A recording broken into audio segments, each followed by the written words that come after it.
on vous propose d'aller vous déstresser. Vous habitez en ville, vous avez besoin de poser vos valises. Eh bien, on peut y parvenir sans dépenser trop d'argent. Il suffit d'aller en forêt. C'est ce que vous avez fait pour nous. Oui, absolument. Et quel est le territoire un des plus boisés de France? 5000 km² de bois, c'est la Sologne. La Sologne, qui peut me dire où se trouve la Sologne exactement? Dans le centre. Très bien. Plus précisément? Dans le Oui, entre la Loire. Merci Alex. Entre la Loire et le Cher, il y avait un indice. Entre la Loire et le Cher, effectivement, c'est ce qu'on appelait autrefois l'Orléanais. Et c'est vraiment une région que moi je connaissais pas trop, qui était un peu nébuleux dans ma tête. Et là, je suis tombé in love. C'est une région de chasse. De chasse. De chasse, oui. Pardon. Absolument. On chasse beaucoup en Vous avez un Sologne. côté brachycéphale qui se c'est manifeste. Hein. Très brachycéphale. Mais effectivement, on y chasse énormément. D'ailleurs, enfin bon, non, Oui. on va pas revenir Non, sur non. le brachycéphale. Et alors donc? On y chasse énormément, mais pas seulement, on s'y promène beaucoup. Ouais. Et la forêt est devenue un lieu où beaucoup de Parisiens, entre autres, mais les gens qui viennent autour viennent s'y déstresser, car on sait qu'en forêt, on se détend. Il y a la forêt de Rambouillet qui est plus près de Paris déjà. Oui, alors c'est vrai, mais je me suis particulièrement intéressé à celle de Sologne. D'accord. Et pardon, vous savez que l'eau est très célèbre là-bas, la fameuse Haute-Sologne. Très très bonne à la santé. Excellent. Non, je sens. Et ça fera le décor Non, du vas-y, prochain enchaîne, film de enchaîne. Vanier. Ce sera le décor du prochain film de Vanier, en Sologne, qui s'appelle L'école buissonnière. L'école buissonnière, absolument, avec François Cluzet, Très bien. qui sort le 11 octobre. Très beau On film. y va peut-être? Bon, on y va, allons-y maintenant. On se promène. La vallée de la Loire et ses 3000 châteaux est une des premières destinations touristiques de France. C'est aussi le plus vaste territoire boisé d'Europe. Du coup, la région réserve de jolies surprises. Se ressourcer, se déconnecter, c'est ce que nous allons faire dans les forêts de Sologne. On va apprendre à câliner des arbres, à marcher pieds nus dans la forêt. On va découvrir le château-musée de Blois, oui, mais de nuit. On va s'abîmer dans la contemplation du parc de Cheverny et découvrir le musée Tintin. Et surtout, nous allons passer une nuit dans une bulle de cristal au milieu de la forêt. Première étape, profiter de ces immenses forêts de Sologne pour apprendre à câliner des arbres. Bonjour Patricia, Bienvenue. vous allez bien? Très bien. On va pouvoir aller sur le sentier pieds nus. Je vous invite à vous déchausser. Donc, vous pouvez vous masser le gros orteil, c'est le cerveau. Le principe est vraiment d'aller tout doucement, de développer la marche, donc en commençant du talon vers la pointe de pied. Et on ne court pas. Ça fait 1 kilomètre à peu près.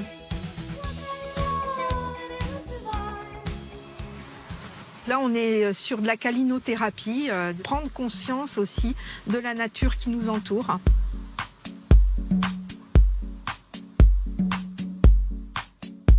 Deuxième étape, le château de Cheverny, rendu célèbre par Hergé, le dessinateur de Tintin. Le château de Cheverny fait partie d'un domaine seigneurial qui appartient à la même famille depuis 600 ans. C'est beau quand même, hein, Charles-Antoine, de vibrer. Alors, monsieur le marquis, parce que vous êtes marquis, évidemment. Oui, C'est le château de Tintin qu'on voit pour la première fois dans Le Secret de la Licorne. on a devant nous le château de Moulinsart. Est-ce que vous êtes tintinophile vous-même? Oh, je suis génétiquement tintinophile, puisqu'en fait, on fait partie de la famille, en quelque sorte. L'expo Tintin, L'Expo elle Tintin. est par ici, donc au-dessus des écuries. Et cette expo permanente regroupe sur 700 mètres carrés une collection incroyable d'objets et décors des aventures de Tintin, plutôt amusantes et interactives. Ce n'est pas la boucherie sans eau ici, hein, je suis désolé. De la pompe à air en passant par le labo du professeur Tournesol, on prend conscience de l'univers intime de Tintin en pénétrant même dans sa chambre pour toucher sa valise, ses chaussures, sa garde-robe.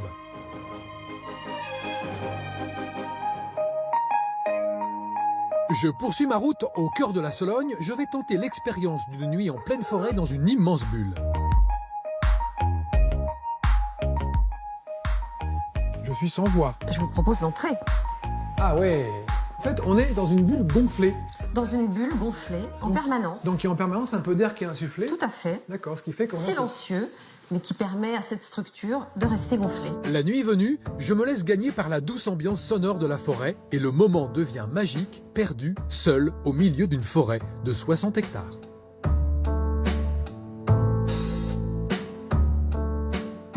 Et après une bonne nuit de sommeil, je me rends à Blois. Le château y organise des visites insolites, car nocturnes. La visite s'appelle Murmure Nocturne et elle est dirigée par Elisabeth, conservatrice en chef du musée Château, c'est quand même très important de le dire. Hein, ça Bienvenue. Quelle heure est-il, Elisabeth? Il est 22h30. 22h30 et c'est parti pour 2 heures de nuit ensemble dans le château, en nocturne, sans lumière, sans rien. Absolument. On y va. Ça fait un petit peu peur, hein. Ah bah voilà, je vous disais, on le fait dans le noir, mais on le fait dans le noir, vraiment. Et heureusement, j'ai prévu ma petite loupiote.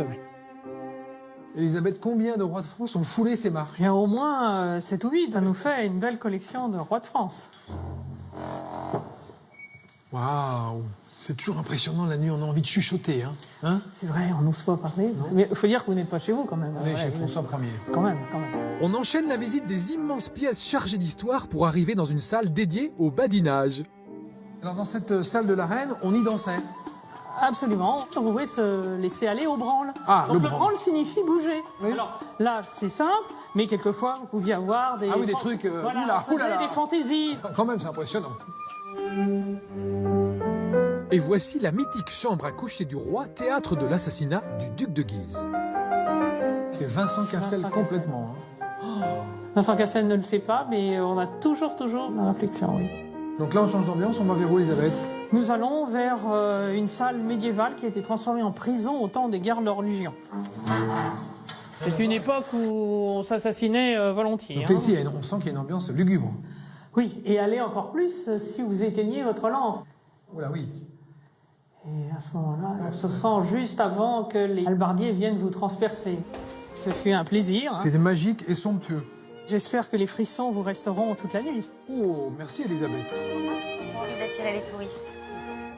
Alors, qu'est-ce qui est le plus sympa, dormir sous la bulle en plastique ou être la nuit dans le château? Alors moi, j'ai adoré la bulle en plastique parce qu'on entend tous les bruits de la forêt.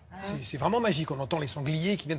Oula. C'est terrible. Bah non seulement on les entend, mais on les voit aussi, non? Bah, Parce on que les c'est bah, transparent, oui, parce votre que bulle. oui, enfin, quand on est dans son lit dans un bulle en plastique, on n'a pas envie d'aller voir le sanglier. On Ouais. reste tranquille. Non, mais eux, ils viennent pas vous voir, ils viennent pas bouger la Si, bulle si, Fouiner, ils toquent. Non, ils bougent pas. En fait. avec Il faut- leur groin. Ouais, ils grouinent dans la terre à côté. Non, c'est vraiment sympa. Et le château de Blois, bon, c'est vraiment le truc à visiter quand on va à Blois, visiter cette énorme bâtisse de nuit.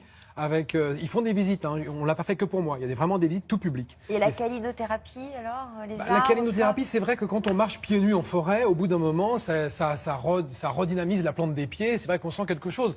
De là à dire que c'est formidable, c'est bien, c'est formidable.